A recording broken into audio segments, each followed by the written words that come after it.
అందరికీ నమస్తే. Welcome to our channel కన్నా క్రియేటివ్ వరల్డ్. ఈ రోజైతే మా పెళ్లి రోజండి. అందుకోసం అయితే ఫుడ్ డిస్ట్రిబ్యూట్ చేయాలనుకున్నామండి. అది ఎందుకు అనేదైతే మీకు తర్వాత చెప్తానండి నేను.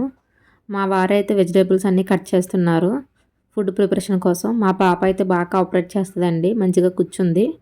నేనైతే ఒక పక్క రైస్ పెట్టేశానండి. ఒక పక్కనైతే ఎగ్స్ పెట్టాను. అవి ఉడుకుతూ ఉంటున్నాయి. ఈలోపు మనమైతే డిస్కస్ చేసుకుందామండి. ఎందుకు నేనైతే ఫుడ్ డిస్ట్రిబ్యూట్ చేయాలి అనుకుంటున్నాను అనేదైతే మీతో షేర్ చేసుకుంటాను. మార్నింగ్ లేచి టెంపుల్కి వెళ్ళి ఏదైనా రెస్టారెంట్కి వెళ్ళి అలాగే మూవీకి వెళ్ళి వచ్చేసేవాళ్ళమండి ఎవ్రీ ఇయర్.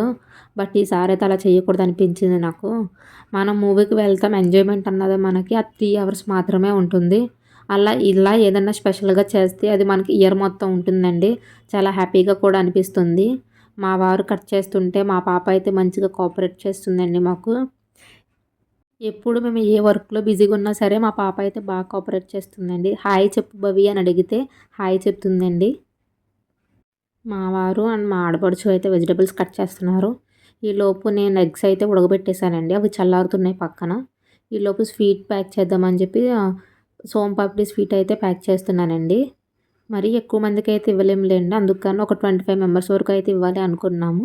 మా బడ్జెట్ ప్రకారం అని చెప్పి ఒక 25 మెంబర్స్‌కి అయితే ప్యాకింగ్ స్టార్ట్ చేశామండి. రైస్ అయిపోయిందండి. గుడ్లు కూడా చెప్పాను కదండీ పక్కన పెట్టానని చల్లరడానికి. అవి ఒలుచుకొని ఒక పక్కనైతే గుడ్లు ఫ్రై చేస్తున్నానండి. ఇంకో పక్కనైతే పప్పు, టమాటా, అనపకాయ కర్రీ కింద చేస్తున్నానండి. కొంచెం మిక్స్డ్ కింద చేశానండి. అంటే కొన్ని టమాటాలు, కొన్ని అనపకాయ కూడా యాడ్ చేసి పప్పు అయితే వండుతున్నాను. ఈలోపు పక్కనైతే గుడ్లు ఫ్రై చేస్తున్నానండి. గుడ్లు అయితే ఎగుతున్నాయి. కొంచెం పసుపు యాడ్ చేశానండి. అలాగే కొంచెం కారం, కొంచెం సాల్ట్, కొంచెం మసాలా పొడి యాడ్ చేసుకొని అయితే వీటిని ఫ్రై చేసుకుంటున్నానండి. చాలామంది అనుకుంటారు ఇంట్లో వండుతూనే చేసి ఇవ్వాలా ఏంటి, బయట కూడా కొనేసి ఇవ్వచ్చు కదా అనుకుంటారండి. కానీ బయట కొనేసి ఇవ్వడం కన్నా మన చేతులతో మనం వండి పెట్టడం అన్నది వేరే కదండి. ఇంటికి తీసుకొచ్చి అయితే పెట్టలేమండి. మనకు తెలిసిన వాళ్ళని ఎలాగో వస్తూ ఉంటారు ఏదో ఒక ఫంక్షన్కి. బయటకు వెళ్ళి పెట్టాలి అనిపించింది. సో అందుకోసం అయితే ప్రిపేర్ చేసుకుని బయటకే తీసుకెళ్దామని డిసైడ్ అయ్యామండి. నాకైతే ఫుల్ కోల్డ్గా ఉందండి. మీకు వాయిస్ ఎలా వస్తుందని అయితే తెలియదు నాకు. బట్ నేనైతే ఇస్తున్నాను. బట్ కొంచెం అడ్జస్ట్ అవ్వండి ఎలా వచ్చినా సరే. కొంచెం గుడ్డు ఫ్రై అయితే అవుతూ ఉందండి. గుడ్లు ఫ్రై అయిపోయిన తర్వాత అయితే నేనైతే వంకాయ టమాటా కర్రీ అయితే స్టార్ట్ చేశానండి మళ్ళీ. అందుకోసం అయితే ఆనియన్స్ని కట్ చేసినవి అయితే ఫ్రై చేసుకుంటున్నానండి ఒక పక్కన. ఇంకో పక్కన అయితే కనుక బంగాళదుంపల్ని ఉడకబెట్టుకుంటున్నాను. కర్రీకి అయితే కొంచెం ఉల్లిపాయలు మగ్గడం కోసం కొద్దిగా సాల్ట్ అండ్ పసుపు వేసి అయితే వేపుతున్నానండి. బాగా కలుపుకోవడం వల్ల అది బాగా అవుతుందండి, మగ్గుతాయి బాగానే. ఇప్పుడైతే బంగాళదుంపలు అన్నీ కూడా యాడ్ చేసేస్తానండి అందులో. కొంచెం హడావిడి అయితే అయ్యిందండి. మేము ముగ్గురమే ఉన్నాం కదండి చేయడం కోసం, అందుకోసమని. ఇప్పుడైతే వంకాయలు యాడ్ చేస్తున్నాను. అప్పటికే మాకు ఆల్మోస్ట్ 2 అయిపోయిందండి వంట స్టార్ట్ చేసేటప్పటికే. మేమేమో ఈవినింగ్ కల్లా ఇవ్వాలి అనుకున్నాము. బట్ అవుతుందా లేదా ఆ టైం కల్లా అని చెప్పి కొంచెం కంగారు పడుతున్నాము. బట్ ఈవినింగ్ కల్లా అయితే బాగానే అయ్యింది. ఇప్పుడైతే బంగాళదుంపల ముక్కలను అయితే యాడ్ చేసామండి. అవి కూడా మొత్తం కలబెట్టుకుంటున్నామండి మొత్తం ఈవెన్గా కలిసేలాగా. ఇప్పుడు ఉప్పు, కారం, పసుపు, మసాలా అన్నీ అయితే యాడ్ చేసామండి. అంటే వీడియో అయితే కొంచెం ఫాస్ట్గా చేయడం వల్ల మీకు నేనైతే ప్రాపర్గా ఎక్స్ప్లెయిన్ చేయలేకపోతున్నాను. బట్ ఏమీ అనుకోకండి. కొద్దిగా వాటర్ యాడ్ చేసుకొని మళ్ళీ మిక్స్ చేసుకోండి.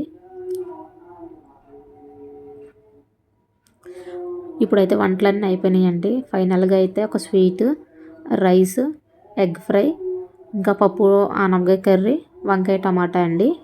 వాటర్ బాటిల్స్ అయితే బయట నుంచి తీసుకొచ్చేసామండి. ప్యాకింగ్ అయితే ఇప్పుడు స్టార్ట్ చేయాలండి 1 బై 1. ఫైనల్గా ఫుడ్ అయితే రెడీగా ఉందండి.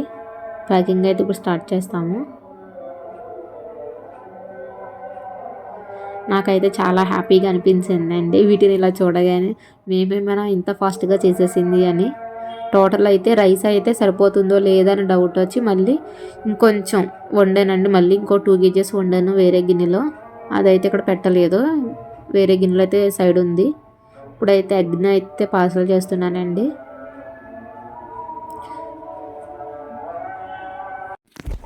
నేనైతే మా పాప బర్త్డే టైం అప్పుడు ఇలా డిస్ట్రిబ్యూట్ చేయాలి అనుకున్నానండి. బట్ అప్పుడైతే అవ్వలేదు హడావిడిలో. బట్ ఇప్పుడు అవుతున్నందుకైతే హ్యాపీగా ఉంది. నెక్స్ట్ వచ్చేసి పప్పు అయితే పార్సల్ చేస్తున్నామండి. నేనైతే క్యారీ బ్యాగ్స్ అయితే బయట నుంచి తీసుకొచ్చేసానండి. ఒక చిన్న size carry bags, paper plates, అలాగే ఇవన్నిటిని పెట్టడం కోసం అయితే ఒక పెద్ద పాలిథిన్ కవర్లు ఉంటుంది కదండి అవి. మేము అప్పటికే భోజనం చేయలేదని చెప్పి మా ఆడపడుచు అయితే పక్క రూమ్ నాకు తినిపించేస్తుంది. ఇంకా లేట్ అవుతుంది తినే వదిన అని చెప్పి ఒక్కొక్కరు ఒక పని అయితే చేసుకుంటున్నాండి. మా వారైతే పాపను చూసుకుంటున్నారు. నేనైతే ఇలా ప్యాకింగ్ చేస్తున్నాను.